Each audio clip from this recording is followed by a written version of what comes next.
In this video, we shall treat a question that is related to rule 2 of the partial fraction.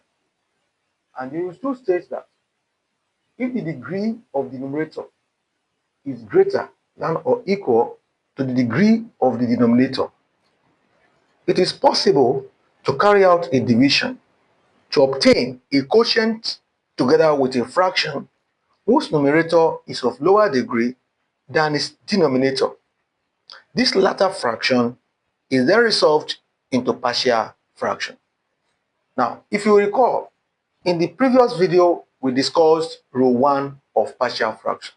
So in this video, we are going to solve a question which is related to rule 2, that is a question which is applicable or who can be solved using rule 2. Now, let us look at an example of such question. But don't forget, you need to understand each question given to you so as to be able to know which of the rules to apply. What we are saying here is very simple. That is, if the numerator you are given is greater in terms of degree or equal to the degree of the denominator, what you just need to do is to carry out a long division so as to obtain a quotient. Then when you obtain a quotient now, the quotient together with the new fraction you obtain will now be resolved into partial fraction. So let's look at an example of such question. Let's look at an example of such question.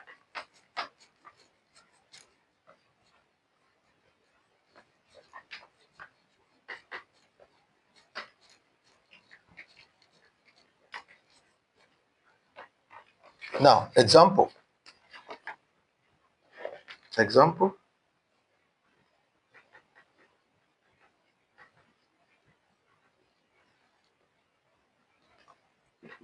Resolve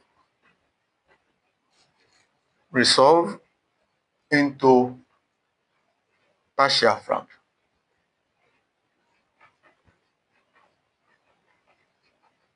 Resolve into partial fraction. X cubed plus x squared plus 4x all over x squared plus x minus 2. So that is the question. That's the question. Now, solution. Now, looking at this given problem, you observe closely that the degree of the numerator is 3. That I'm talking about the power of x. The highest power of x here is 3. While the highest power of x of the denominator is 2. So, looking at these two, you observe that the degree of the numerator and that of the denominator is almost the same thing. So, when the degree of the numerator and that of the denominator is almost the same thing, or the degree of the numerator is greater than the degree of the denominator, you can carry out first division before you now resolve your newly formed fraction into partial fraction. So let's look at what we can do here. Now we need long division method there. Yes. So we have our x cubed plus x squared plus 4x. Then our divisor x squared. Let's clean this. Write the solution on top. Beautiful. Then our divisor now is x squared plus x minus 2. Now, you have to start with the first term here, x cubed, the first term here, x squared. Now divide this x cubed by this x squared. Let's try that. X cubed all over x squared. Now, what does x cubed mean? It means x raised power 3, that is x in 3 places. And x squared means x raised power 2, x in 2 places. So this one will cancel this one will cancel this. So it remains only one x. So you write that x as a quotient. Now multiply the whole of this divisor by this x. Let's check. Here, x times x squared as x cubed. Now x times, consider they are plus. That's why we should write plus, because plus times plus is plus. Now, plus x times plus x squared. Good. Then plus x times minus 2, that's minus 2x. Good. Now, the next thing is you subtract this whole, polynomial from the one on top. So let's introduce minus. Traditionally, that's how we do long division. By the time you introduce minus here, the sign here will, change, because the minus sign will affect every sign here. So minus times plus, this one become minus. Minus times minus, this one become plus. Okay. Now you now cross out. S cube, that is we now had. That's my cross out. We now had everything. S cube minus S cube, that's cancelled. That will be 0. X squared minus x squared, it will be 0. Now, plus 4x plus 2x, this will be what? 6x. Yes, this will be 6x. Okay. Now, nothing to do again. Why? Because we are left with only one variable, only one element here, 6x. So there's nothing we cannot divide 6x by the whole of this. It is impossible. So that means that what we now obtain here is 6x plus, because the remainder is now 6x. Are we together? Sorry about that. Start with the quotient. X plus 6x all over x squared plus x minus 2. Again. Oh, let me rewrite this so as to be able to see clearly. Let me write this one. Let me write the answer. Again, the result we obtain is x plus the remainder, 6x all over the divisor, x squared plus x minus 2. So this is our new This is our new fraction that we are going to resolve. Okay, now let's clean this so that we have enough space to work with. Let's clean this. Having gotten that, our new fraction, now we resolve the new fraction. What? X plus 6x all over what? X squared plus x minus 2. Now, moving on.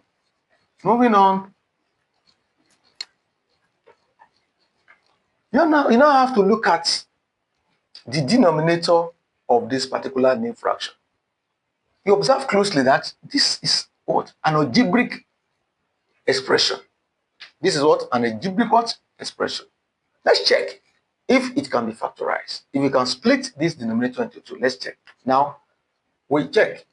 We try to factorize x squared plus x minus 2. Let's check. By now, you must have understood the concept of factorization. What you just need to do in factorization is you multiply this by this, it gives you minus 2x squared. Now you look for the factors of minus 2x squared, so that when you multiply, it gives you what? Minus 2x squared. But when you When you add, it's going to give you plus x. Okay, let's see. I think we can use can we say that minus 2x plus x? No, that will not work. Plus 2x minus x. I think that will work. Because when you subtract x from 2x, you have x. Yes, this will work. This will automatically work. So we have what? X squared plus 2x minus x, then minus 2. Okay? Now, let's pair them up like this. They now what is the common element here? We have x into x here plus 2. Then minus, what is common between this and this is 1. Then you have left, what do you have left? X, then minus 2 all over minus 1 plus 2. So that will give us what? The one outside, x minus 1 multiplied by the one inside, pick one of the values inside the bracket, x plus 2. So that means this denominator can be factorized. So we now replace s, our new fraction is x plus 6x all over, we have broken this into what? X minus 1, x plus 2. These are our new fraction. These are what? New fraction. Okay? Now, these are what? New fraction. Okay. This is the fraction we are going to work with. You can imagine that this process is getting long or longer. Yes, it might be getting longer, yet it is easy to solve. The problem is easy to solve. Now that we have finally gotten a new fraction. And if you look at this new fraction, it correlates with what we have done in the first video. Why? You can see that the denominator now has become linear expression. What did I say? This denominator has become what? Linear expression. So in that case, we can now apply the formula for linear expression.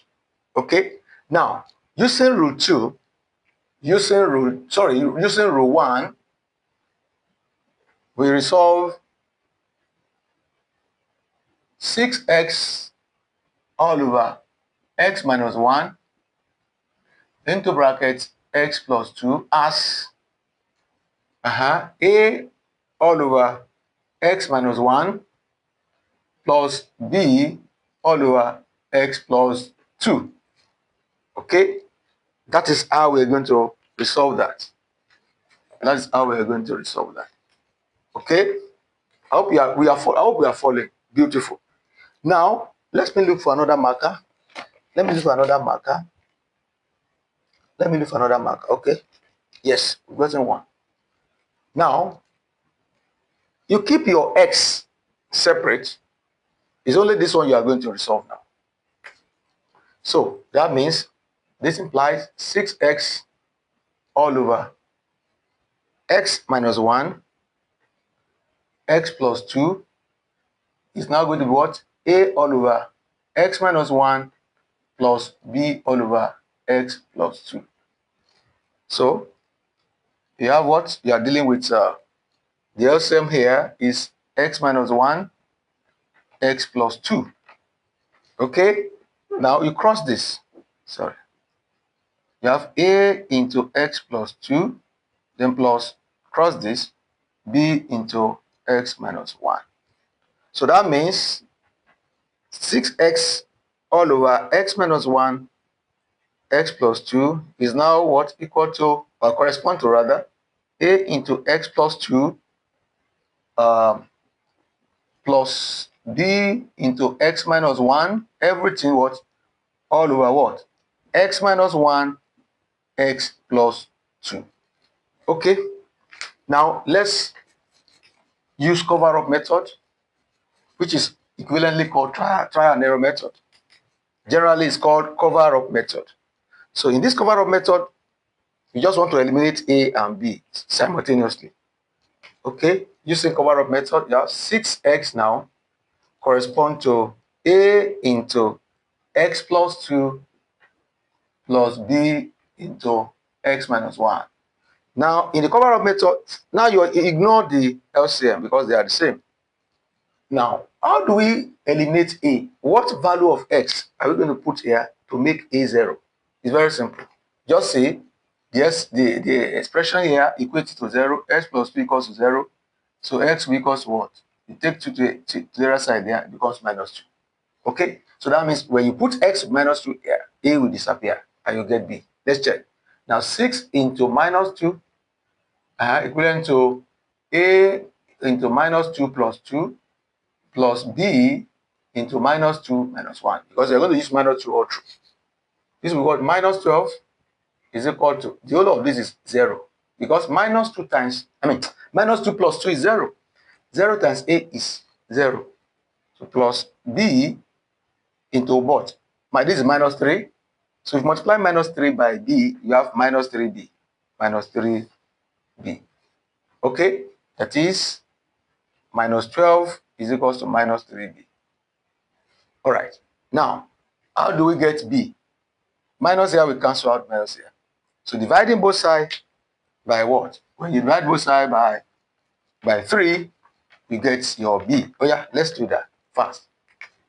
That way, 12 over 3 will be equals to b. All right. And do that what? B is equals to 4.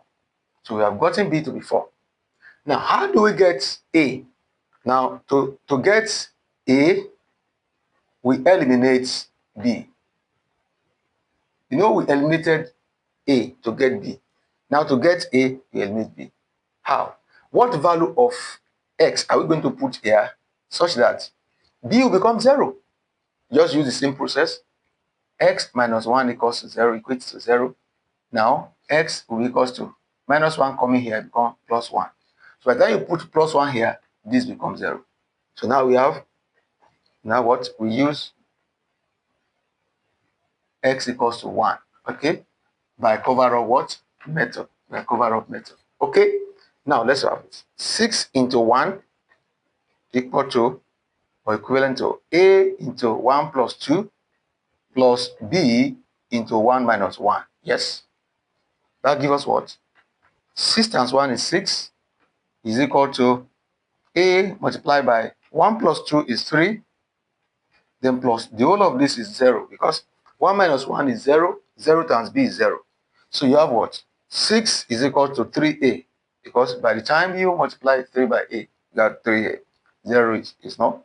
Now implies that divide both sides by 3 now. 6 all over 3 is equals to a. Okay? A is equals to 2.